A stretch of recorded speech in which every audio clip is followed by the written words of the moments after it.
આજરોજ જે છે તે વુમન્સ ડે છે, મહિલાનો દિવસ છે.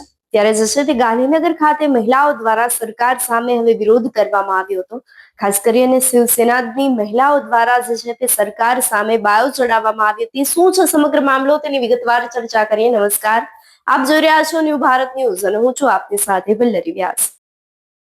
ગાંધીનગર ખાતે આંતરરાષ્ટ્રીય મહિલા દિવસે મહિલા શક્તિ સેનાની આક્રોશ રેલીનું આયોજન કરવામાં આવ્યું હતું. સત્યાગ્રહ છાવણી ખાતે આ મહિલા શક્તિ સેનાની આક્રોશ રેલીમાં મોટી સંખ્યામાં આશા વર્કર બહેનો જોડાયા હતા. આશા વર્કર બહેનોના શોષણ અને ન્યાય સામે જે છે તે હવે મહિલા દિવસે સરકાર સામે વિરોધ પ્રદર્શન કરવામાં આવ્યું હતું. બેનરો સાથે સરકાર વિરોધી સૂત્રોચ્ચાર કરવામાં આવ્યા હતા. તો સત્યાગ્રહ છાવણી ખાતે સરકાર સામે કાળી પટ્ટી ધારણ કરી અને વિરોધ કરવામાં આવ્યો હતો. વિરોધ પ્રદર્શન કરી અને રેલી આયોજિત કરવામાં આવી હતી.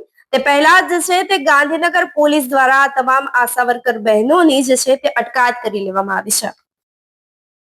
હવે જે બહેનો પોતાના માટે ન્યાયની માંગણી કરી રહી છે તેમના માટે આજે આંતરરાષ્ટ્રીય મહિલા દિવસના દિવસે જ છે તે પોલીસ દ્વારા તેમની અટકાયત કરવામાં આવી છે. ભારતની અંદર હવે મહિલા જે છે તે પોતાના માટે ન્યાયની પણ સરકાર પાસે માંગણી કરી શકતી નથી. મારો સવાલ છે સરકારથી, આપનું શું માનવું છે અમને કમેન્ટ કરી ચોક્કસથી જણાવશો. તેની સાથે જ અમારી ચેનલ ન્યૂ ભારત ન્યૂઝને લાઈક, શેર અને સબસ્ક્રાઇબ કરવાનું ભૂલશો નહીં. નમસ્કાર.